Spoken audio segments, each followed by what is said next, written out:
Good morning વિદ્યાર્થી મિત્રો। છેલ્લા લેક્ચરમાં આપણે સંઘાતની ચર્ચા કરેલી, જેમાં એક પરિમાણમાં સંપૂર્ણ અસ્થિતિસ્થાપક અને સ્થિતિસ્થાપક એ બંને સંઘાતની ચર્ચા કરેલી। આજે આપણે બે પરિમાણમાં સ્થિતિસ્થાપક સંઘાતની ચર્ચા કરીશું। અહીં આકૃતિ આપણે બતાવી છે। m1 દળનો પદાર્થ શરૂઆતમાં v1i વેગથી ગતિ કરે છે, સ્થિર રહેલા m2 દળના પદાર્થને અથડાય છે, એની સાથે સંઘાત થાય છે। બંને અલગ અલગ દિશામાં જાય છે। m1 દળનો આ પદાર્થ આ બાજુ જાય છે v1f વેગથી, m2 દળનો પદાર્થ આ બાજુ જાય છે v2f વેગથી। x અક્ષ સાથે બંનેના ખૂણા આપ્યા છે θ1 θ2, બરાબર। હવે સંઘાત આપણે સ્થિતિસ્થાપક લઈએ એટલે એમાં સંઘાત ગમે તે પ્રકારનો હોય, સ્થિતિસ્થાપક કે અસ્થિતિસ્થાપક, વેગમાનનું સંરક્ષણ તો થાય, પણ સ્થિતિસ્થાપક સંઘાત હોય તો ગતિ ઊર્જાનું પણ સંરક્ષણ થાય। એટલે આપણે બંને સંરક્ષણનો અહીંયા ઉપયોગ કરી શકીશું અને જરૂરી સૂત્રો તૈયાર કરવા છે, બરાબર। અહીંયા આ સંઘાતની અંદર બે પદાર્થોના દળ આપણને ખબર છે, એટલે જ્ઞાત રાશિઓ છે, જાણીતી રાશિઓ છે, એના મૂલ્યો ખબર છે। v1i પહેલો પદાર્થ જે છે, સંઘાત પહેલા એનો જે વેગ છે આપણે જાતે નક્કી કરેલો છે, કેટલો રાખવો તે, એટલે એ જાણીતું મૂલ્ય।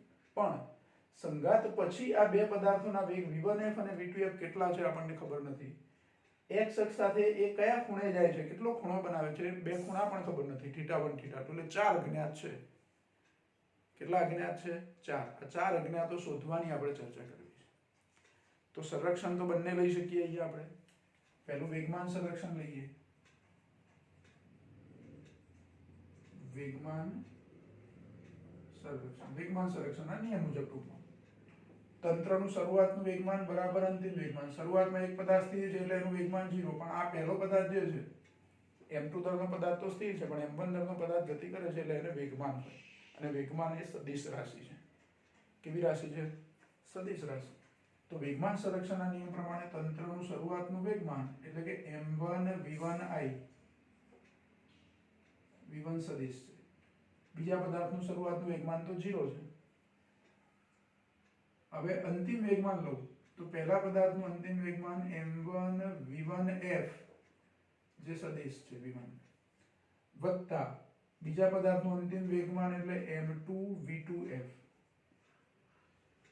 આવું સમીકરણ મળે આપણને। અને આ જે સમીકરણ મળ્યું વેગમાન સંરક્ષણ પરથી આપણને મળ્યું, અને હું નંબર આપી દઉં 1। હવે જો આ વેગમાન એ સદિશ રાશિ છે એટલે એના ઘટકો લઈ શકાય। શું લઈ શકાય? એના ઘટકો, x અને y બંને ઘટકો લઈએ આપણે। xy કાર્ટેશિયન પદ્ધતિ અહીંયા બતાવી છે, એટલે એના ઘટકો લઈ શકાય। તો સમીકરણ 1 નો x ઘટક લેતા, સમીકરણ 1 નો x ઘટક લઈએ આપણે, બરાબર। તો જો આ v1i જે વેગ છે એ x અક્ષ પર જ છે, x અક્ષની દિશામાં જ છે, એટલે એનો x અક્ષ સાથેનો v1i સદિશનો x અક્ષ સાથેનો ખૂણો 0 છે, અને x ઘટકમાં આપણે cos વિધેય લઈએ છીએ તો cos 0 1 થઈ જાય। અને આનું મૂલ્ય એવું લખું તો m1 v1i સદિશ નથી લખવાનું, અહીંયા મારે લખવાનું હોય cos 0, પણ cos 0 1 થઈ જાય એટલે આપણે લખતા નથી ગુણાકારમાં, બરાબર। હવે આ v1f સદિશ છે એ આ બાજુ છે પહેલા ચરણમાં, એનો x ઘટક એ ધન હોય, અને અહીંયા θ જે x અક્ષ સાથેનો છે એટલે x ઘટક માટે cos θ1 લેવાનું। તો આ જે સદિશ છે, આ જે વેગમાન છે m1 v1f ગુણાકારમાં શું લેવાનું? cos θ1, એટલે એનો x ઘટક થઈ ગયો। આ જે પદ છે ને એનો x ઘટક, તો આ પદનું મૂલ્ય ગુણ્યા cos θ, θમાં આપણે θ1 લઈએ છીએ, અહીંયા જે ખૂણો છે તે, આના માટે એવું જ, પણ ખૂણો θ2 લેવાનો, એટલે પ્લસ m2 v2f cos θ2। આ જે પરિણામ મળ્યું એ એક ઘટક મળ્યો આપણને, સમીકરણ 1 નો x ઘટક, એને નંબર આપી દઈએ 2। એવી રીતે y ઘટક લઈ શકીએ। y ઘટકમાં અહીંયા શું કરવાનું? અહીં સાઈન લખી દેવાનું, અહીં સાઈન લખી દેવાનું, અને દિશા જોવાની। આ બંને ધન x દિશામાં હતા એટલે પ્લસ છે, પણ કોઈ ઋણ આવતો હોય તો માઈનસ। અને આ બાજુ ખૂણો 0 હતો, cos 0, એવી રીતે sin 0 0 થઈ જાય, એટલે કે આ જે સદિશ છે v1i સદિશ એનો y ઘટક 0 હોય, એટલે સમીકરણ 1 નો y ઘટક આપણે લઈએ ત્યારે ડાબી બાજુ 0 થશે. સમીકરણ 1 નો y ઘટક લેતા તો ડાબી બાજુ શું આવશે? 0 બરાબર. અહીંયા m1 v1f sin θ1. હવે m1 v1f આ જે વેગ છે એનો y ઘટક લેવાનો છે અથવા વેગમાનનો y ઘટક લેવાનો, અને y ઘટક એ ધન y દિશામાં છે એટલે અહીંયા પ્લસ નિશાની હશે. m1 v1f sin θ1. હવે આનો y ઘટક લો તો આ બાજુ જાય ઋણ y દિશામાં, એટલે અહીંયા નિશાની માઈનસ. m2 v2f sin θ2. આ સમીકરણ નંબર 3 આપી. આને જો મૂળ વેગમાન સંરક્ષણ પરથી આપણને સમીકરણ મળ્યું હતું એક જ, પણ એના આપણે શું કર્યા? બે ઘટકો લઈ લીધા, એટલે આપણી જોડે કેટલા સમીકરણ થયા? બે. 3 નહીં, હા, એ તો નંબર 3 આપ્યા છે 1 2 3. આના આ પહેલું સમીકરણ છે એના બે ઘટક લીધા એટલે આને ભૂલી જવાનું. એક વસ્તુના બે ટુકડા કરે, આ પેનના હું બે ટુકડા કરી દઉં તો મારી જોડે કેટલી વસ્તુ છે? તો બે વસ્તુ છે, 3 વસ્તુ નથી. કોઈ એક વસ્તુના તમે બે ટુકડા કરો તો કેટલી વસ્તુ છે? એક સળિયો આપ્યો છે તમને, અથવા ચોક સ્ટીક છે, ચોકનો એક ટુકડો છે, મોટો ટુકડો છે, તમે એને તોડી નાખ્યા બે ઘટકોમાં, તો કેટલા ટુકડા થયા તમારી જોડે? 3 ટુકડા છે કે 2 ટુકડા છે? તો ખાલી વચ્ચેથી જ એને તોડ્યો છે આપણે, એટલે ટુકડા મારી જોડે 2 થયા, એકના 2 થયા. તો એ રીતે એક સમીકરણને બદલે 2 થયા, એટલે ટોટલ 3 નહીં કહેવાના, ટોટલ આપણી જોડે 2 જ ઘટકો, 2 જ સમીકરણો થયા. કારણ કે આના તો આપણે ટુકડા કરી દીધા, આના ઘટકો લઈ લીધા, મતલબ કે એના ટુકડા કર્યા, એટલે આ સમીકરણ જતું રહ્યું આપણી જોડેથી. હવે નવા 2 સમીકરણ બન્યા. આ વેગમાન સંરક્ષણની વાત થઈ. અને સંઘાત સ્થિતિસ્થાપક છે એટલે ગતિ ઊર્જાનું સંરક્ષણ પણ થાય, એટલે ગતિ ઊર્જા સંરક્ષણની વાત કરીએ આપણે. ગતિ ઊર્જા સંરક્ષણ. ગતિ ઊર્જા સંરક્ષણના નિયમ પ્રમાણે અહીંયા જે રીતે શરૂઆતનું વેગમાન લીધું એ રીતે શરૂઆતની ગતિ ઊર્જા લેવાની. ગતિ ઊર્જા માટે હાફ mv² આવું સૂત્ર છે, એટલે હાફ m1 v1i² બરાબર half m1 v1f² m1 v1f² વત્તા હાફ m2 v2f². પહેલા પદાર્થની શરૂઆતની ગતિ ઊર્જા, શરૂઆતમાં પહેલો બીજો પદાર્થ તો સ્થિર હતો એટલે એકલા પહેલા પદાર્થની ગતિ ઊર્જા આવશે. અહીંયા પહેલા પદાર્થની અંતિમ ગતિ ઊર્જા વત્તા બીજા પદાર્થની અંતિમ ગતિ ઊર્જા. પણ આ ગતિ ઊર્જા જે છે એ ભૌતિક રાશિ અદિશ રાશિ છે, એટલે આના કોઈ ઘટકો આપણને મળે નહીં. આને નંબર આપી દઉં 4. એટલે આપણી જોડે હવે કુલ કેટલા સમીકરણ થયા? આ તો લેવાનું નથી, એટલે 1 2 ને 3 સમીકરણ થયા. કેટલા સમીકરણ થયા? 3. અને આ જે ગતિ ઊર્જાનું સૂત્ર છે અદિશ રાશિ છે, એટલે એના કોઈ બે ભાગ તોડીને તમે બે ભાગ કરી શકો નહીં. આ તો સદિશ રાશિ હતી એટલે એના ટુકડા કર્યા, ઘટકો લીધા. એટલે હવે આપણી જોડે 3 સમીકરણ થયા. જ્યારે આપણી જોડે અજ્ઞાતની સંખ્યા કેટલી છે? તો v1f v2f θ1 θ2 4 અજ્ઞાત છે, જ્યારે સમીકરણો 3 જ છે. ઉકેલ મળી શકે. તમારે જેટલા અજ્ઞાતની કિંમત શોધવી હોય, સમજો કે એક જ અજ્ઞાતની કિંમત શોધવી હોય તો એક સમીકરણથી આપણું કામ થઈ જાય. એક અજ્ઞાત એનો મતલબ કે કોઈ સમીકરણની અંદર એક જ વસ્તુ તમે નથી જાણતા, બાકી બધું જાણો છો, તો એક જ સમીકરણથી આપણું કામ થઈ જાય.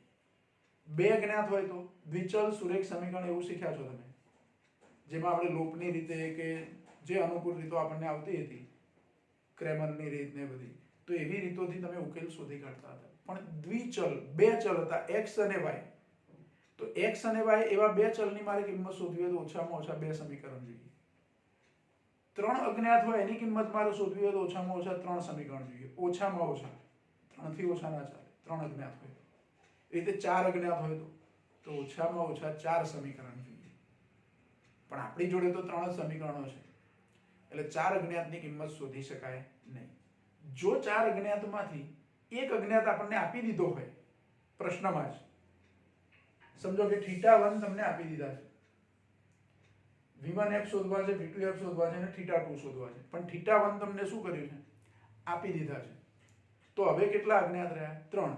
તો આ 1 2 અને 3, આ 3 સમીકરણનો ઉપયોગ કરીને ત્રણેય અજ્ઞાતની કિંમત તમે શોધી શકો. એટલે આપણી ચર્ચામાં અત્યારે હાલ એવું કહી શકાય કે આપણી જોડે 4 અજ્ઞાત છે, સમીકરણો 3 જ છે, એટલે ઉકેલ શોધી શકાય નહીં. જો ઓછામાં ઓછો એક અજ્ઞાત આપેલો હોય તો આ 3 સમીકરણ વડે બાકીના 3 અજ્ઞાતની કિંમત શું કરી શકાય? શોધી શકાય. એટલે એટલી નોંધ આપણે નીચે લખી દીધી કે અહીં અજ્ઞાત રાશિઓની સંખ્યા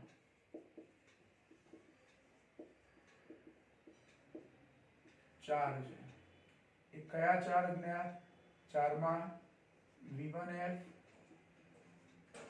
v2f, θ1 અને θ2.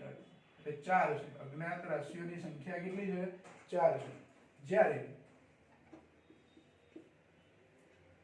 સમીકરણોની સંખ્યા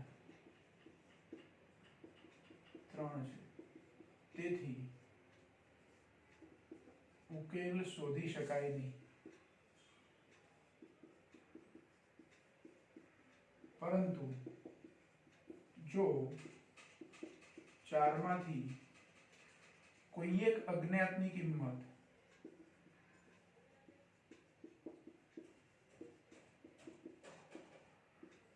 આપેલ હોય તો બાકીના 3 અજ્ઞાતની કિંમત શોધી શકાય. અને આપણી ચર્ચા અહીંયા પૂરી. મતલબ કે દ્વિપરિમાણમાં અથવા 2 પરિમાણમાં સ્થિતિસ્થાપક સંઘાતની ચર્ચા અહીંયા પૂરી થાય. એટલે પહેલા વેગમાન સંરક્ષણના નિયમ પરથી એક સમીકરણ બનાવવાનું, એના 2 ઘટકો લેવાના, એટલે આપણી જોડે 2 સમીકરણ થયા. બીજું ગતિ ઊર્જાનું સંરક્ષણ લો એટલે ત્રીજું એક સમીકરણ મળે. નંબર ભલે આપણે અહીંયા 1 2 3 4 આપ્યા છે, પણ આ સમીકરણ આ 2 ઘટકો લીધા પછી આનો કોઈ મતલબ નથી, એની કોઈ જરૂર નથી. બરાબર? કોઈ ફરક ના પડે એને લખો એટલે એને લેવાનું જ નહીં. એટલે આપણી જોડે 2 અને 3 સમીકરણ મળે. અજ્ઞાત 4 છે, ઉકેલ ના શોધી શકાય. એક અજ્ઞાતની કિંમત આપી હોય તો ઉકેલ શોધી શકાય. 2 માર્કની અંદર પૂછી શકાય એવો પ્રશ્ન. આકૃતિ સાથે તમારે આની ચર્ચા કરવાની, આકૃતિ દોરીને. બરાબર? તો પહેલા આટલું લખી લો તમે, પછી આગળ આપણે આના આધારે દાખલા શીખીએ.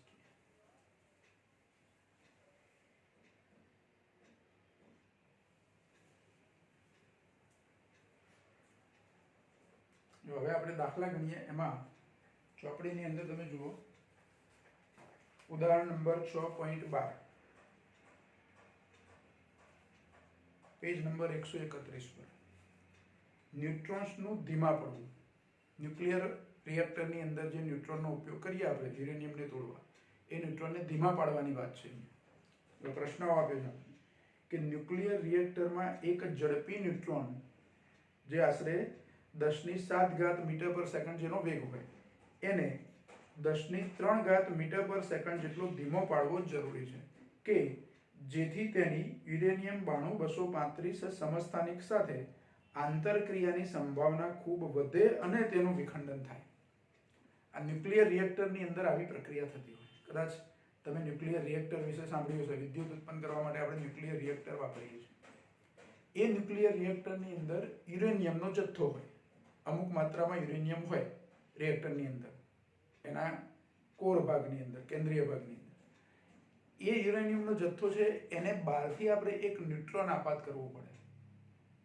અને એ ન્યુટ્રોન ધીમો ન્યુટ્રોન હોવો જોઈએ, ઝડપી નહીં. ઝડપી ન્યુટ્રોનનો વેગ અહીંયા કીધો છે આપણે 10⁷ મીટર પર સેકન્ડ, જેની આપણે ગણતરીમાં કોઈ જરૂર નથી.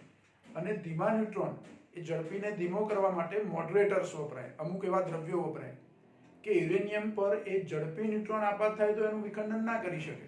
વિખંડન કર્યા સિવાય દ્રવ્યમાંથી બહાર નીકળી જાય ઝડપી હોય તો. પણ ધીમો હોય તો એ ન્યુક્લિયસનું વિખંડન કરી શકે, યુરેનિયમના ન્યુક્લિયસનું. એટલે ન્યુટ્રોનને ધીમો પાડવો પડે. એના માટે શાની જરૂર પડે? મોડરેટર તરીકે ઓળખાતા દ્રવ્યો, જેમાં ભારે પાણી હોય, D2O. જેમ H2O હાઇડ્રોજન અને ઓક્સિજનનું સંયોજન છે, H2O, એમાં એક હાઇડ્રોજન છે, બે હાઇડ્રોજન છે અને એક ઓક્સિજન છે પાણીના એક અણુમાં. એવી રીતે ભારે પાણી જે કહીએ એમાં D2O હોય. D2 મતલબ ડ્યુટેરોન અથવા ડ્યુટેરિયમ. ડ્યુટેરોન કહીએ છીએ અથવા ડ્યુટેરિયમ કહીએ છીએ. તો એ ડ્યુટેરિયમ જે છે એ હાઇડ્રોજનનો એક સમસ્થાનિક છે. નોર્મલ હાઇડ્રોજનમાં H11 લઈએ છીએ એટલે એના ન્યુક્લિયસમાં એક પ્રોટોન જ હોય. આ ડ્યુટેરિયમમાં શું હોય? ન્યુક્લિયસમાં એક પ્રોટોન અને એક ન્યુટ્રોન પણ હોય. એટલે બે ન્યુક્લિયોન હોય, બે કણો હોય ન્યુક્લિયસની અંદર. તો એવા ભારે પાણી અથવા તો ગ્રેફાઇટ, જે કાર્બનનું એક સ્વરૂપ છે એટલે કે કાર્બન. તો ભારે પાણી અથવા ગ્રેફાઇટનો ઉપયોગ પેલા ઝડપી ન્યુટ્રોનને ધીમા પાડવા માટે થાય રિએક્ટરની અંદર. હવે પ્રશ્ન શું છે? પ્રશ્ન એવો પૂછ્યો આપણને કે દર્શાવો કે ડ્યુટેરિયમ કે કાર્બન, જેને આપણે ગ્રેફાઇટના સ્વરૂપમાં લીધો છે, ડ્યુટેરિયમ કે કાર્બન જેમના દળ ન્યુટ્રોનના દળ કરતા કહી દીધું છે આપણને થોડા ઘણું જ વધારે છે હોય છે, તેમની સાથે સ્થિતિસ્થાપક અથડામણ દરમિયાન ન્યુટ્રોન તેમની મોટાભાગની ગતિ ઉર્જા ગુમાવી શકે છે. યુરેનિયમને અથડાય એ પહેલા ન્યુટ્રોનને આપણે કોની જોડે અથડાવવાનું છે? તો ભારે પાણી અથવા ગ્રેફાઇટ સાથે. અને ભારે પાણી અથવા ગ્રેફાઇટ, જેને મોડરેટર્સ કહેવાય છે, ન્યુટ્રોનને ધીમા પાડવા માટે વપરાતા દ્રવ્યો, એના માટે એક ટૂંકો શબ્દ છે મોડરેટર. તો એ મોડરેટર સાથે જ્યારે ન્યુટ્રોન અથડાય ત્યારે મોટાભાગની ઉર્જા એની ત્યાં ગુમાવે છે અને પછી યુરેનિયમ પર આપાત થવા જાય છે, એનું વિખંડન કરવા જાય છે. આવો પ્રશ્ન છે. એટલે મોટાભાગની ઉર્જા ગુમાવે છે એવું સાબિત કરવાનું છે, દર્શાવવાનું છે. બરાબર?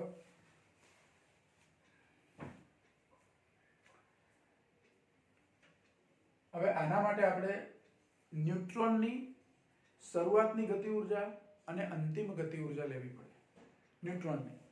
ન્યુટ્રોનનું દળ ધારો કે m1 છે. બરાબર? અહીંયા ધારી લઈએ, ધારો કે ન્યુટ્રોનનું દળ m1 છે.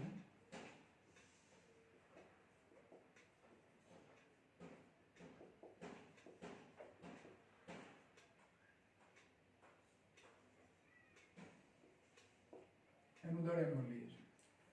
ડ્યુટેરોનનું દળ ધારો કે m2 છે. આપણે કાર્બન માટે હમણાં ગણતરી ના કરીએ, હમણાં ડ્યુટેરોન માટે ગણતરી કરીએ. બરાબર? અને જેવી કાર્બન માટે ગણતરી છે એવી જ ડ્યુટેરોન માટે જેવી ગણતરી કરીએ એવી જ કાર્બન માટે હોય. ખાલી ડ્યુટેરોનને બદલે કાર્બન કરી દેવાનું. અને પહેલા આપણે ડ્યુટેરોનની ગણતરી કરીએ. તો ડ્યુટેરોનનું દળ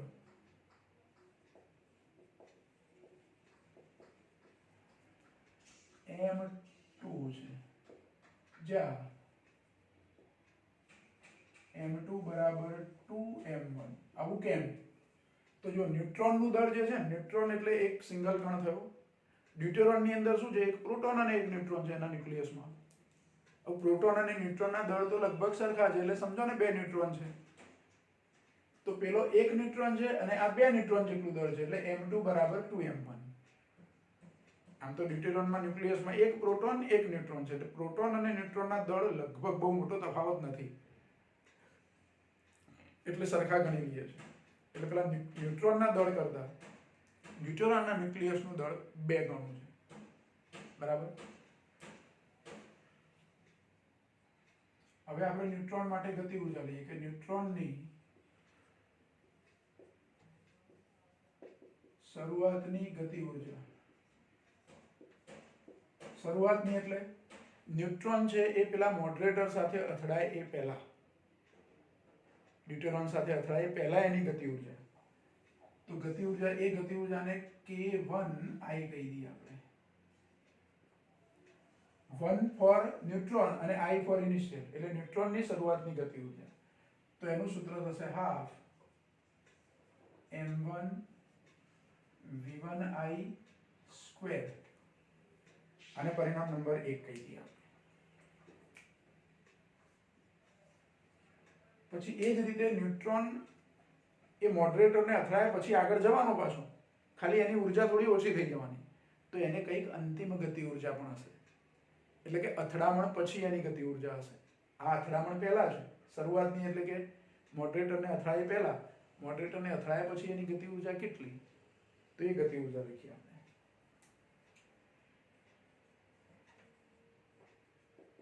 ન્યુટ્રોનની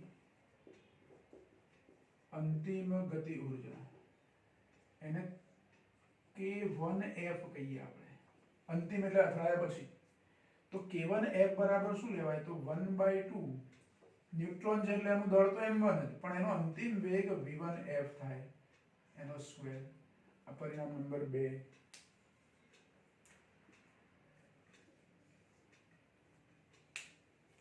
પરિણામ નંબર 2. હવે ન્યુટ્રોનની અંતિમ ગતિ ઉર્જા એ એની શરૂઆતની ગતિ ઉર્જા કરતા ઓછી હશે. તો એ ઓછી થઈ એ ગતિ ઉર્જા ગઈ ક્યાં, કોને મળી, તો મોડરેટરને એટલે કે ડ્યુટેરોનને. અહીંયા આપણે મોડરેટર એવું લખીએ કે મોડરેટર્સને મળતી મોડરેટર્સની ગતિ ઉર્જા, મોડરેટર્સની અંતિમ ગતિ ઉર્જા. અંતિમ ગતિ ઉર્જા એટલે કે અથડાયા પછી. તો એ ગતિ ઉર્જાને હું k2f કહી દઉં. તો k2f બરાબર શું થાય, તો 1/2 મોડરેટરનું દળ કયું છે m2 અને એનો અંતિમ વેગ v2f લેવાનો. એટલે 1/2 m2 v2f સ્ક્વેર. આ પરિણામ નંબર 3. હવે ન્યુટ્રોન જ્યારે મોડરેટરને અથડાય છે ત્યારે એને જે ઉર્જા ગુમાવી છે એનો અંશ, એટલે કે એની શરૂઆતની ગતિ ઉર્જા અને આ ન્યુટ્રોનની જ અંતિમ ગતિ ઉર્જા. અંતિમ ગતિ ઉર્જાને હું શરૂઆતની ગતિ ઉર્જા વડે ભાગું એટલે ગુમાવાયેલી ઉર્જાનો અંશ અથવા એનો ભાગ મળે આપણને. અહીંયા ભાગ આપણે શોધવો છે. તો ન્યુટ્રોને ગુમાવેલી ઉર્જાનો અંશ, ન્યુટ્રોને ગુમાવેલી ઉર્જાનો અંશ એને આપણે F1 કહી દઈએ. ફ્રિક્શન એનો એક ભાગ છે, ફ્રેક્શન એવું કહેવાય, એનો એક ભાગ છે. તો F1 વડે દર્શાવો તો k1f ભાગ્યા k1i, k1f ભાગ્યા k1i, અને આ બેની કિંમતો મૂકી દેવાની. હવે k1f પહેલા લખો એટલે 1/2 m1 v1f સ્ક્વેર, અને અહીંયા k1i લખું છું એમાં તો 1/2 m1 v1i સ્ક્વેર. તમે જોઈ શકો છો કે બંનેમાં 1/2 m1 તો છે, એટલે ગુણોત્તરમાં 1/2 અને m1 ઉડી જવાના, એટલે આપણે લખતા નથી. અને k1f અંશમાં જ એટલે આ v1f સ્ક્વેર અંશમાં આવશે, એટલે અહીંયા આવું લખાય કે v1f square upon v1i square. આ શું મળ્યું આપણને, f1. એમાં v1i કેટલા, v1f કેટલા, અંતિમ વેગ. તો એક પરિમાણમાં સ્થિતિસ્થાપક સંઘાત, અહીંયા આપણે સંઘાત સ્થિતિસ્થાપક ગણવાનું છે. એક પરિમાણમાં સ્થિતિસ્થાપક સંઘાત, એ સ્થિતિસ્થાપક સંઘાત માટે v1f અને v2f ના સૂત્રો આપણે તૈયાર કર્યા છે. v1f અને v2f ના સૂત્રો તૈયાર કર્યા છે. v1f નું સૂત્ર તમે યાદ કરો કે v1f બરાબર m1 minus m2 upon m1 plus m2 into v1i. આવું સૂત્ર આપણે તૈયાર કર્યું છે, એટલે એ જાણીએ છીએ આપણે ટૂંકમાં. એટલે અહીંયા હું લખું કે આપણે જાણીએ છીએ કે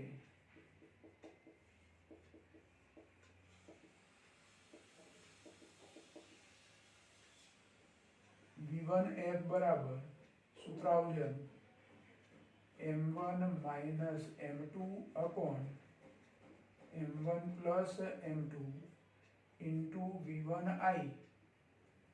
આ v1f ની કિંમત આ સમીકરણમાં મૂકી દઈએ, આનો એ નંબર આપી દઈએ અને આનો નંબર આપીએ. એટલે 5 ની કિંમત ક્યાં મૂકવાની, 4 માં. એટલે લખીએ આપણે કે સમીકરણ 5 ની કિંમત 4 માં મૂકતા તો f1 નું સૂત્ર શું થશે, તો f1 બરાબર જો v1f એનો વર્ગ છે અને અહીંયા ખાલી v1f છે, એટલે વર્ગ કરું તો અહીંયા કૌંસ બાર વર્ગ થઈ જાય ને v1i નો વર્ગ થાય. હવે આ v1i નો વર્ગ થાય, આ આખું પદ અંશમાં આવશે અને છેદમાં v1i સ્ક્વેર તો ખરા જ, એટલે v1i સ્ક્વેર નો શું થશે, લોપ થશે. હું કેવું લખવાનો છું જુઓ અહીંયા m1 minus m2 upon m1 plus m2 whole square into v1i square ભાગ્યા આ v1i સ્ક્વેર તો ખરા જ, એટલે v1i સ્ક્વેર નો શું થશે લોપ થશે. આપણે એ સ્ટેપ ડાયરેક્ટ લખીએ એટલે આપણી જોડે વધ્યું શું તો આ કૌંસ વધ્યો અને એની પર વર્ગ આવશે. એટલે f1 બરાબર સૂત્ર મળ્યું આપણને m1 minus m2 upon m1 plus m2 whole square. આ ન્યુટ્રોને ગુમાવેલી ઉર્જા મોડરેટર સાથે અથડાય ત્યારે ગુમાવેલી ઉર્જાનો અંશ મળ્યો. આ જવાબ આપણને પોઈન્ટમાં મળે કિંમતો મૂકીએ તો, અને પછી ગુણ્યા 100 કરીએ એટલે ટકામાં મળે. ગુણ્યા 100 કરવું તો ટકામાં મળે. એટલે કેટલા ટકા ઉર્જા ન્યુટ્રોન ગુમાવે છે ડ્યુટેરોનને અથડાય ત્યારે, તો એ બેના દળની કિંમતો મૂકવાની. એમાં m1 તો m1 રાખવાના, પણ m2 બરાબર શું મૂકી દેવાનું 2m1. એટલે આનું સાદું રૂપ જે થાય અને ગુણ્યા 100 કરીએ એટલા ટકા ઉર્જા ન્યુટ્રોન છે એ ડ્યુટેરોનને અથડાય એટલે કે મોડરેટરને અથડાય ત્યારે ગુમાવે. અને જો કાર્બન માટે હોય તો ખાલી અહીંયા ડ્યુટેરોનનું દળ m2 કીધું એને બદલે અહીંયા મારે કાર્બન લખી દેવાનું, એનું દળ m2. પણ કાર્બનનું દળ છે એ ન્યુટ્રોન કરતા કેટલા ગણું, તો કાર્બનનો પરમાણુ ક્રમાંક 6 છે, તો એના ન્યુક્લિયસમાં શું હોય 6 પ્રોટોન 6 ન્યુટ્રોન, એટલે ટોટલ 12 કણો થયા. એક ન્યુટ્રોન કરતા 12 ગણું દળ થયું, કારણ કે પ્રોટોન ન્યુટ્રોન દળ લગભગ સરખું લઈએ છીએ, એટલે એવા 12 કણો છે એના ન્યુક્લિયસમાં સરખું દળ ધરાવતા, જ્યારે સામે અહીંયા એક જ ન્યુટ્રોન છે એટલે ન્યુટ્રોન કરતા કેટલા ગણું 12 ગણું. તો અહીંયા 2m1 m2 બરાબર 2m1, એને બદલે કાર્બન માટે લઈએ તો m2 બરાબર 12m1 લખવાનું, એટલે અહીં એટલો ફેરફાર થાય. તો ન્યુટ્રોન છે એ ડ્યુટેરોનને અથડાય ત્યારે કેટલી ઉર્જા ગુમાવે, કેટલા ટકા, અને કાર્બનને અથડાય ત્યારે કેટલા ટકા ઉર્જા ગુમાવે. અહીંયા m2 ની કિંમતો ડ્યુટેરોન માટે 2m1 લખી દેવાનું, m1 એમને એમ રાખવાના, અને કાર્બન હોય તો m1 તો એમના એમ, પણ m2 ને બદલે 12m1 લખી દેવાનું અને સાદુરૂપ આપવાનું. આપણે ગણીએ પછી પણ એ કિંમતો મૂકો એટલે ન્યુટ્રોને ગુમાવેલી ઉર્જા કેટલા ટકા છે એ મળી જાય.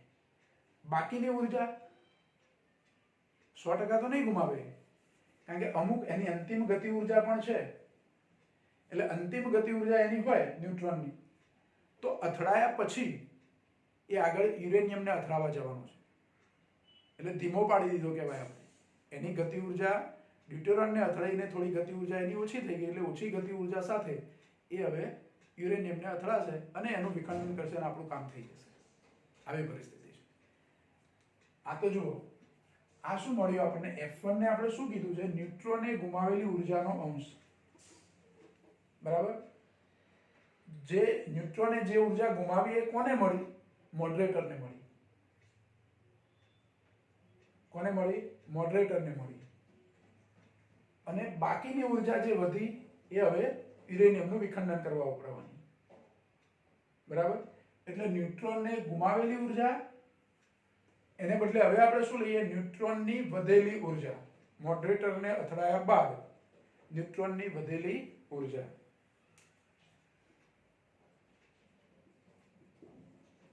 મોડરેટર્સને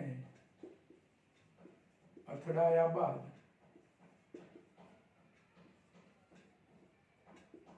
ન્યુટ્રોનની વધેલી, બાકી વધેલી ઉર્જા અથવા બાકી રહેલી ગતિ ઉર્જા. બાકી રહેલી ગતિ ઉર્જાનો અંશ અથવા બાકી રહેલી ઉર્જાનો અંશ, એ અંશને હું F2 કહી દઉં. તો F2 એકચ્યુઅલી શું કહેવાય, તો ન્યુટ્રોન જ્યારે અથડાય છે એ પહેલા એની ઉર્જા હતી એ તો છેદમાં લેવાની જ, એટલે k1i. પણ હવે મોડરેટર્સની અંતિમ ગતિ ઉર્જા એટલે આ લેવાની, એટલે મોડરેટર્સને મળેલી આ છે ઉર્જા, બરાબર. તો k2f અપોન k1i. જો અહીંયા આપણે એવો શબ્દ વાપર્યો છે, મોડરેટર્સની અંતિમ ગતિ ઉર્જા, બરાબર. આ ગતિ ઉર્જા મોડરેટર્સની છે, પણ મોડરેટર્સને આપ્યા બાદ કેટલી વધે છે, એટલે એ F2 થશે.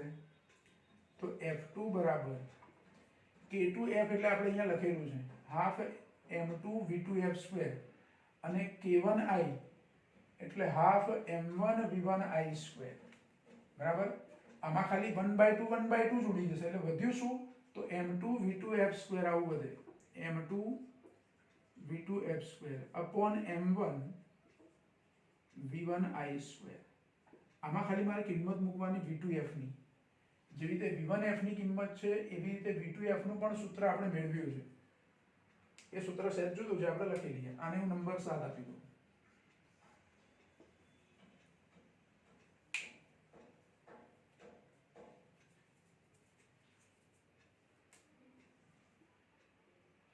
ફરીથી v2f નું સૂત્ર આવું છે 2m1 upon m1 plus m2 into v1i.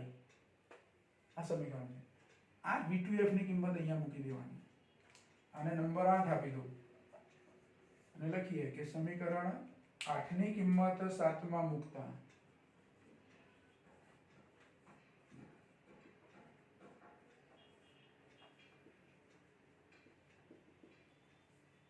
બાજુમાં લખીએ અને 8 ની કિંમત આપણે 7 માં મૂકીએ છીએ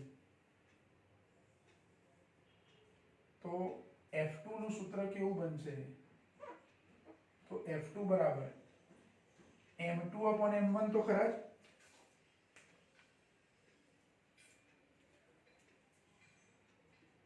એટલે m2 upon m1 તો છે ગુણ્યા આ v2f ની કિંમત આ મૂકીશું એટલે આ બધાનો વર્ગ થશે, એટલે 2m1 એનો વર્ગ કરું તો 4m1² થાય. આનો વર્ગ કરું આખા કૌંસ બાર વર્ગ એવું આપણે નથી લખતા આના જેવું, પણ આનો વર્ગ કરી દો એટલે 2 નો વર્ગ 4 m1² એટલે 4m1². m1 + m2 કૌંસ બાર વર્ગ એનો થશે, અહીંયા છેદમાં લખીએ m1 + m2². બરાબર. અને આ v1i² લખવાનું ને છેદમાં પણ v1i² છે. આ v1i છે પણ વર્ગ કરવાનું ને અહીંયા તો. અહીં તો વર્ગ કરવાનો v2f ની કિંમતમાં. એટલે v1i નો વર્ગ અહીંયા લખાશે ઉપર, અહીંયા બાજુમાં. અને છેદમાં v1i² તો ખરા એટલે એ ઉડી જાય છે. એને આપણે લખતા નથી. હવે તમે જોઈ શકો છો કે અહીંયા m1 છે ને અહીંયા m1 નો વર્ગ છે. એટલે એક m1 ઉડી જશે. એટલે શું વધ્યું ઉપર? 4m1 m2 upon m1 + m2². એટલે f2 બરાબર આવું વધશે આપણી જોડે. f2 બરાબર 4m1 m2 upon m1 + m2². મારે f2 શોધવા હોય તો આ સૂત્ર વાપરવાનું. આ સમીકરણ નંબર 9 કહી દઈએ. એટલે આપણા માટે હવે બે સમીકરણો મુખ્ય કયા થયા? એક આ સમીકરણ f1 નું અને બીજું સમીકરણ f2 નું. f1 ને આપણે શું કીધું છે? ન્યુટ્રોને ગુમાવેલી ઉર્જાનો અંશ. બરાબર. અને આ મોડરેટર્સને અથડાયા બાદ ન્યુટ્રોનની બાકી રહેલી ઉર્જા 1 મીટર. આપણે f2 એટલે પેલા વેગ v2 કીધો છે ને, એટલે મોડરેટર્સને મળેલી ઉર્જા એવો શબ્દ વાપરેલો હોવો જોઈએ. મોડરેટર્સને મળેલી ઉર્જા. અહીંયા આપણે સહેજ ફેરફાર કરવો પડશે. મોડરેટર્સને મળેલી ઉર્જાનો અંશ. મોડરેટર્સને મળેલી ઉર્જાનો અંશ, એને આપણે f2 કીધા. હવે મુખ્ય આપણા માટે f1 છે કે ન્યુટ્રોને કેટલી ઉર્જા ગુમાવી, અથડાય ત્યારે મોટાભાગની ઉર્જા ગુમાવે એવું કીધું છે આપણને. હવે એ ગણતરી હું ડ્યુટેરોન માટે કરું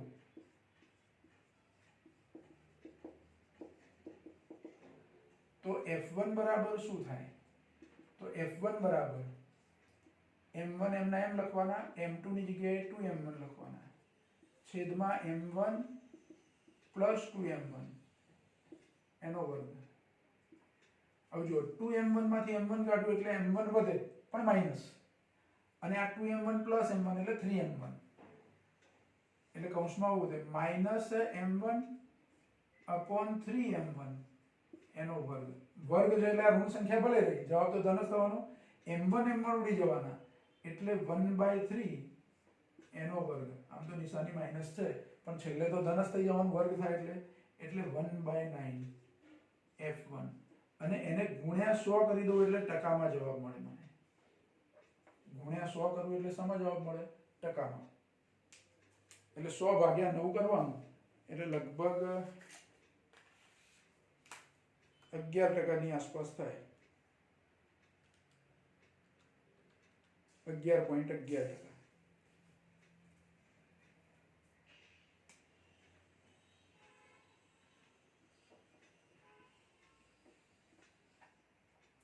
અને આ મોડરેટર્સને મળેલી ઉર્જાનો અંશ એટલે જે F1 છે એ 1 માંથી બાદ કરી દેવાના 100% માંથી 100% 11% બાદ કરું એટલે 89%, એટલે લગભગ 89%, એમ 11.11 એટલે 11.1 જેવું થયું, અથવા આશરે 11%.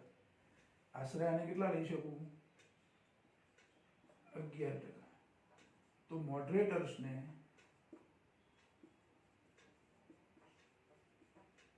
મળેલ ઉર્જા એનો અંશ F2 બરાબર 89% આશરે. આ મોડરેટર્સને આટલી ઉર્જા મળે એટલે ન્યુટ્રોન જોડેથી મોટાભાગની ઉર્જા લઈ લીધી. જો હજુ એક થોડું કન્ફ્યુઝન છે આપણે. ન્યુટ્રોન્સે ગુમાવેલી ઉર્જાનો અંશ, આ એની અંતિમ ગતિ ઉર્જા છે, એટલે ખરેખર બુકમાં ન્યુટ્રોને ગુમાવેલી ઉર્જાનો અંશ એવું આપ્યું છે, ન્યુટ્રોન પાસે વધેલી ઉર્જાનો અંશ એવું હોવું જોઈએ. ન્યુટ્રોન જ્યારે મોડરેટરને અથડાય છે ત્યારે મોડરેટર્સ એને મળેલી ઉર્જા છે એ 89% છે. કોની જોડેથી? મોડરેટરને જે ન્યુટ્રોન અથડાય એની પોતાની જે કુલ ગતિ ઉર્જા છે એમાંથી 89% ઉર્જા કોણ લઈ જાય છે? મોડરેટર. તો ન્યુટ્રોન જોડે કેટલી ઉર્જા વધી? હવે 11%. કેટલા ટકા વધી? 11%. એ 11% ઉર્જા સાથે અથડાય છે. એટલે ખરેખર બુકની અંદર આ શબ્દ જે વાપર્યો છે એ ભૂલ છે. ન્યુટ્રોનને અથડામણ પછી ન્યુટ્રોનની વધેલી ઉર્જાનો અંશ એવું લખવું પડે. અહીંયા આપણે એવું લખી દઈએ અહીંયા, કારણ કે પછી કન્ફ્યુઝ થવાય એવું છે. અથડામણ પછી કોની જોડે અથડામણ? મોડરેટર જોડે. અથડામણ પછી ન્યુટ્રોનની બાકી રહેલી ઉર્જા, ન્યુટ્રોનની બાકી રહેલી ઉર્જાનો અંશ, એટલે ન્યુટ્રોન જોડે આટલી ઉર્જા વધે છે. તો મોડરેટરને કેટલી મળે છે? તો F2 ઉર્જા, જે ખરેખર મારે F2 શોધવા હોય તો આવું લખી શકું, F2 બરાબર 1 - F1. આવી રીતે પણ મળે. આપણે આ ગુણોત્તર પરથી મેળવ્યું ને એને બદલે F2 બરાબર 1 - F1 માં F1 ની આ કિંમત મૂકી પછી લસા લઈને સાદુરૂપ આપો તો આ જવાબ મળી જ જાય તમને. જે F2 નો જવાબ આપણે મેળવ્યો ફાઇનલ, આ જવાબ આ સમીકરણ પરથી મળે. આપણે બીજી રીત લીધી છે, બરાબર.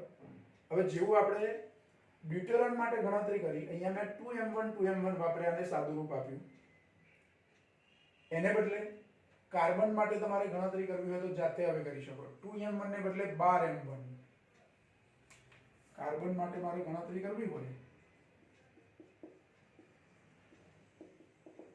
તો m2 બરાબર કેટલા લેવાના? 12m1. તો જો હવે ડાયરેક્ટ હું f1 લખી દઉં, કેટલા મળે? 12 લો, 12 માંથી 1 જાય એટલે 11, એટલે -11 આવે, -11m1 છેદમાં 12 ને 1 13m1 એનો સ્ક્વેર. m1 ઉડી જશે એટલે 11/13 નો વર્ગ લેવાનો અને એને ગુણ્યા 100 કરવાનો. 11/13 કરીને એનો વર્ગ કરવાનો, અથવા બંનેનો વર્ગ કરીને પછી ભાગાકાર કરવાનો. જો 11 નો વર્ગ એટલે 121 ભાગ્યા 13 નો વર્ગ એટલે 169, એટલે 71.6 જેવું મળે છે આપણને ટકામાં લઉં તો. F1 બરાબર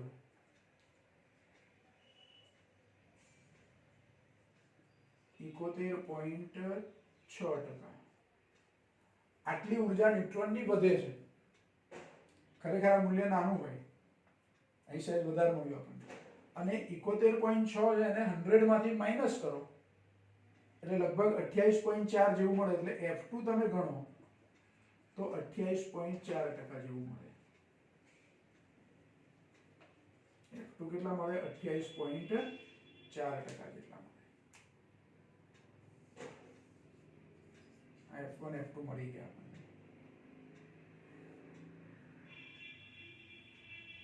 આશરે 11% અને આ 89%. બરાબર.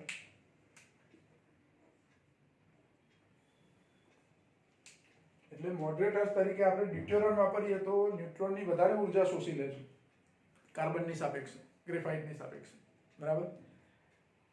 5 માર્કમાં પૂછી શકાય એ ટાઈપનો પ્રશ્ન છે, બરાબર. એટલે પહેલા દાખલો તમે આ રીતે ગણી લેશો. બુકમાં ડાયરેક્ટ લખેલું છે બધું, એટલે તમે આવા બધા સ્ટેપ લખજો. જો F2 ની કિંમત આપણે અહીંયા K2F/K1I કરીને મેળવી છે, જે આ કિંમત મળી સમીકરણનો, એ જ કિંમત તમે F2 બરાબર 1 - F1 કરીને પણ મેળવી શકો. F1 ની જગ્યાએ શું લખી દેવાનું? તો આ આખું પદ લખી દેવાનું અને એનું સાદું રૂપ આપવાનું. સાચી રીતે સાદું રૂપ આપશો તો આવો 4m1m2/m1 + m2² આવો જવાબ તમને મળશે. એટલે બેમાંથી જે રીત ફાવે તે લખો. આ તમારે જાતે સોલ્વ કરવાની, આ તમને હોમવર્કમાં આપો છું, આપણે એવું છે, બરાબર. બુકમાં આ રીત લીધી છે, એટલે એ રીત પણ ચાલે અને આ રીત પણ ચાલે. ખાલી આટલા ભાગ માટે છે, F2 શોધવા માટે જ, બાકીની બધી તો ગણતરી એની જ છે. પછી આ ગણતરી જે આપી છે deuteron માટે, ધારો તો બુકમાં ડાયરેક્ટ આ જવાબ લખી દીધા છે, આવી કશી કિંમત મૂકીને આપી નથી. તમારે આવી રીતે કિંમત મૂકીને એકાદ ગણતરી તો કરવાની. ધારો કે deuteron માટે તો આટલી ગણતરી કરો, કાર્બન માટે ડાયરેક્ટ આવું લખી દો, બરાબર. પહેલા આ દાખલો તમે ધ્યાનથી ગણો.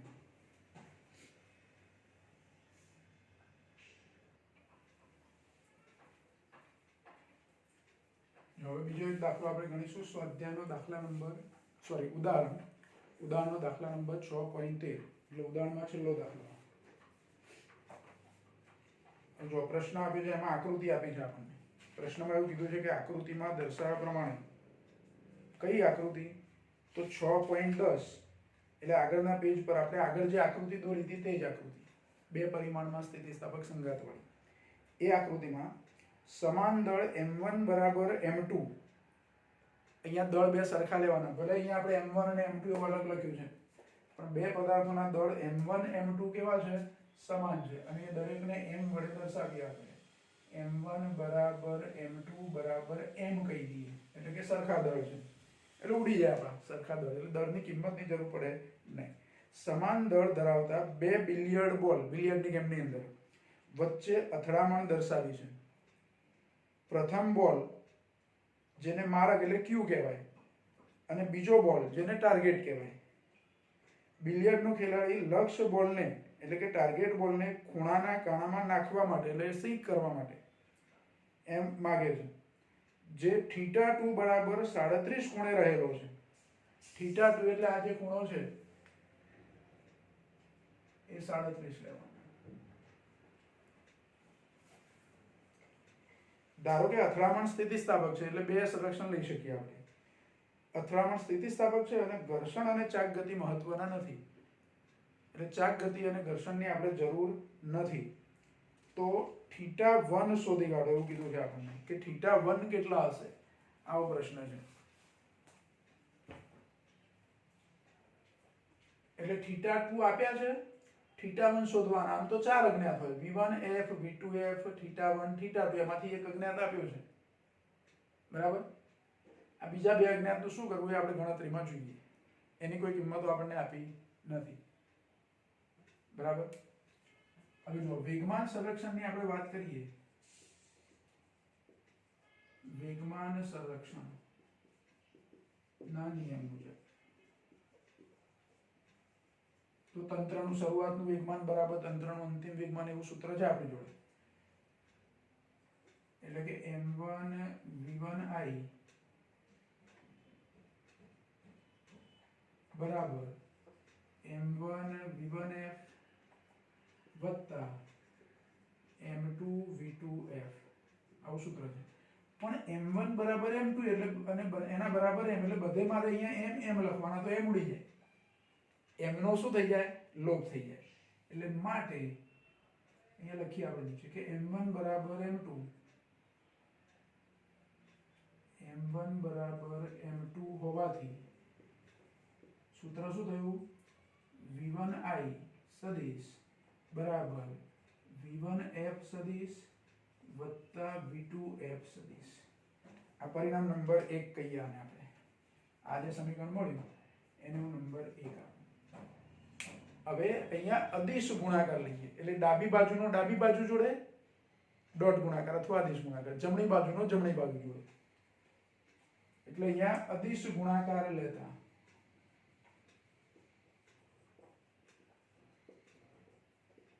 કેવો ગુણાકાર? તો v1i સદિશનો v1i સદિશ જોડે જ ડોટ ગુણાકાર, એટલે v1i સદિશ ડોટ v1i સદિશ, એટલે આ જે બેનો સરવાળો છે એના એવા જ પદ જોડે અદિશ ગુણાકાર, એટલે આવું લખાય v1f સદિશ વત્તા v2f સદિશ કૌંસ પૂરો ડોટ ફરીથી આ જ કૌંસ v1f સદિશ વત્તા v2f સદિશ.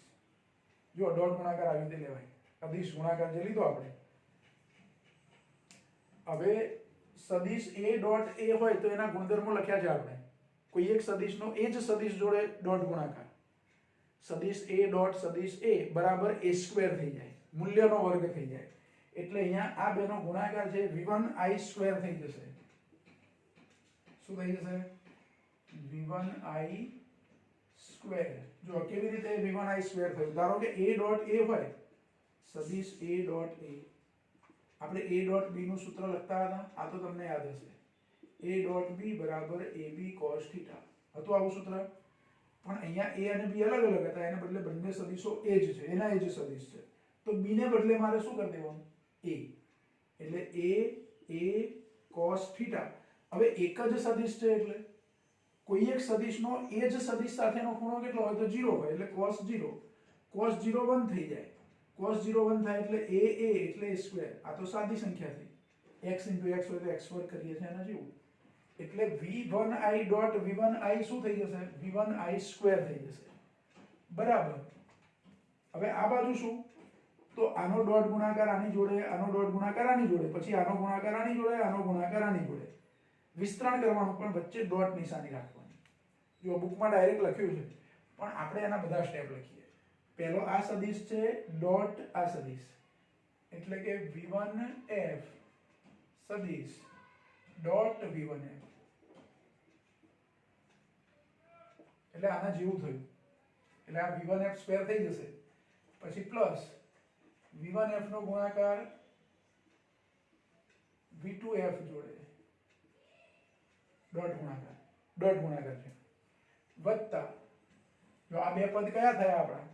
આને આની જોડે ગુણ્યા, આને આની જોડે ગુણ્યા. હવે આને આ બંને જોડે વારાફરતી ગુણવાના, એટલે કે v2f ડોટ v1f વત્તા v2f ડોટ v2f. આવું વિસ્તરણ થાય. જો આ જે લખ્યું એની આપણે જરૂર નથી એટલે કાઢી નાખીએ, એનો ઉપયોગ કરી લીધો. હવે ખાસ ધ્યાન રાખજો, બંને સરખા હોય તો વર્ગ થઈ જાય, એટલે અહીંયા વર્ગ થઈ જશે અને અહીંયા વર્ગ થઈ જશે. પણ આ તો બે જુદા જુદા છે, v1f v2f, અહીંયા v2f v1f. હવે અદિશ ગુણાકારમાં ક્રમનો નિયમ જળવાય છે, એટલે v1f ડોટ v2f વત્તા અને આગળ પાછળ લખું તો ચાલે v1f ડોટ v2f. એટલે આ પદ બે સરખા જ છે, એટલે કેટલી વખત થયા? બે વખત. તો સૂત્ર આવું થયું. હવે v1i સ્ક્વેર બરાબર આની જગ્યાએ શું લખાશે? v1f સ્ક્વેર વત્તા 2 v1f સદિશ ડોટ v2f સદિશ.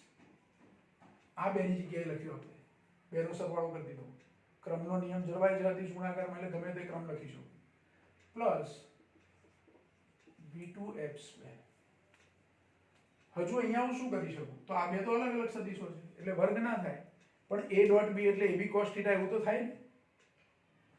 અને v1f અને v2f, v1f આ બાજુ છે, v2f આ બાજુ છે, તો આ બંને વચ્ચે ખૂણો કેટલો થયો? જો x અક્ષ સાથે આનો ખૂણો θ1, x અક્ષ સાથે આનો ખૂણો θ2, પણ એ બંને વચ્ચેનો ખૂણો તો આખો થયો ને v1f v2f વચ્ચેનો, એટલે કે θ1 પ્લસ θ2 એવું થશે.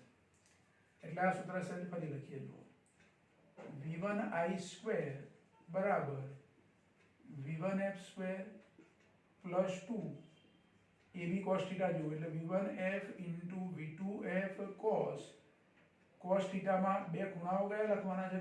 θ1 પ્લસ θ2, કારણ કે એ બે સદિશો વચ્ચેનો ખૂણો θ1 પ્લસ θ2 છે, વત્તા v2f સ્ક્વેર. આને પરિણામ નંબર 2 કહી દઈએ. જો આટલું સાદું રૂપ આપણને કોનું મળ્યું? તો આ જે સમીકરણ 1 નો અદિશ ગુણાકાર લઈને આ સ્ટેપ લખ્યું એનું સાદું રૂપ આટલું થયું. બરાબર? આ વેગમાન સંરક્ષણ પરથી મળ્યું. હવે ગતિ ઊર્જા સંરક્ષણ લેવાનું. કયો નિયમ? ગતિ ઊર્જા સંરક્ષણના નિયમ મુજબ હું આખું લખતો નથી પણ કહેવાય ગતિ ઊર્જા સંરક્ષણના નિયમ મુજબ. શું થશે? તંત્રની શરૂઆતની ગતિ ઊર્જા એટલે હાફ m1 v1i² બરાબર હાફ m1 v1f² વત્તા હાફ m2 v2f². 1/2 1/2 1/2 ઉડી જશે અને m1 m2 સરખા છે એટલે આ બધા એમ થઈ જશે જે ઉડી જશે એટલે એની આપણે કોઈ જરૂર નથી, લોપ થઈ ગયું. શું વધ્યું આપણી જોડે? v1i² બરાબર v1f² વત્તા v2f². આવું સૂત્ર મળ્યું. v1i² બરાબર v1f² વત્તા v2f². આ પરિણામ મળ્યું અને નંબર આપી દઈએ 3. હવે તમે જુઓ સમીકરણ 2 ની ડાબી બાજુ અને 3 ની ડાબી બાજુ સરખી જ છે. અહીંયા આપણે આ જે સૂત્ર લખ્યું એનો અદિશ ગુણાકાર એટલા માટે લીધો કે મારે વર્ગ લાવવો હતો. તો v1i² અને અહીંયા ગતિ ઊર્જાનું સૂત્ર જે હતું એમાં v1i².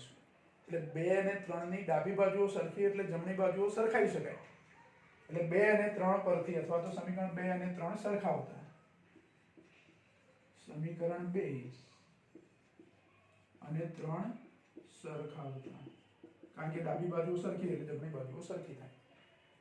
તો 2 ની ડાબી બાજુ આ સોરી જમણી બાજુ એ લખી દો v1f² plus 2 v1f v2f cos θ1 plus θ2 plus v2f² બરાબર હવે 3 ની જમણી બાજુ તો v1f²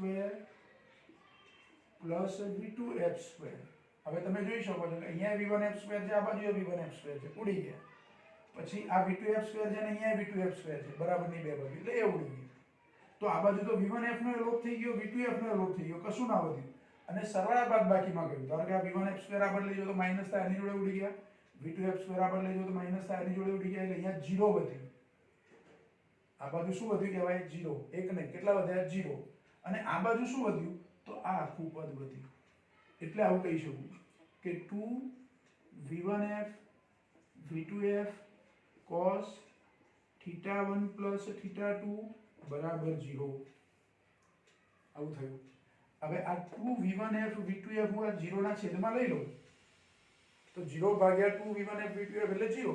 એટલે આ ગયું cos θ1 પ્લસ θ2 બરાબર 0. આવું થયું. cos θ1 પ્લસ θ2 બરાબર 0. હવે cos θ ની કિંમત 0 ક્યારે થાય? આ આખું θ ગણી લઉં છું, આખાને હું θ ગણી લઉં તો cos θ બરાબર 0 થયા તો θ કેટલા હોય? 90 હોય. એટલે કે θ1 પ્લસ θ2 બરાબર 90, જેમાં θ2 37 છે એવું પ્રશ્નમાં આપણને આપ્યું છે એટલે θ1 મળી જવાના.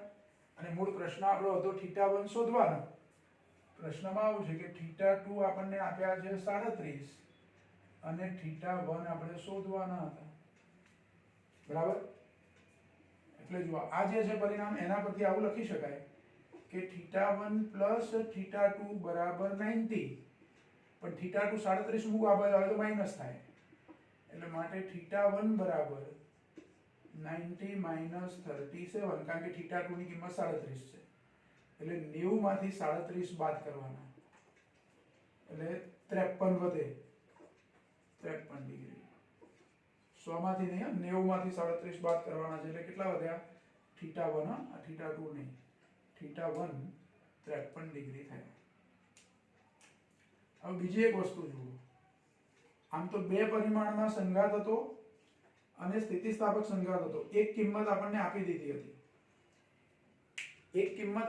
હતી. કઈ કિંમત? θ2. θ1 મળી ગયા. પેલા v1f v2f નું શું થયું?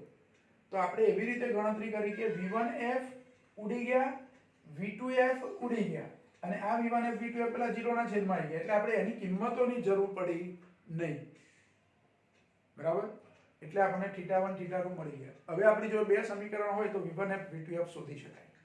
અને એ કયા બે સમીકરણ લેવાના? તો આના ઘટકો લેવાના. વેગમાન સંરક્ષણમાં આપણે ઘટકો લેતા હતા ને, હવે θ1 છે આપણી જોડે, θ2 પણ છે. વેગમાન સંરક્ષણના નિયમ પરથી જે સમીકરણ મળતું હતું થિયરીમાં શીખ્યા આપણે કે એના x અને y ઘટક લેવાના.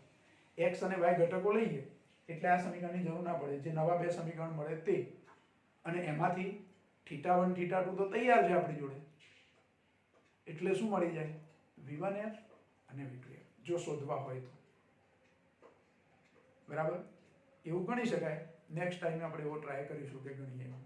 બરાબર, આજનું કામ અહીં સુધી આપણે અટકાવીએ છીએ. એટલે અહીં સુધી તમારે આ ઉદાહરણના બધા જ દાખલા આપણા પૂરા થયા. 6.13 સુધી છે ઉદાહરણના. હવે સ્વાધ્યાયમાં કદાચ 2-1 દાખલા છે આ સંઘાતના, એ બાકી છે. તો એ નેક્સ્ટ ટાઈમ આપણે ગણીશું.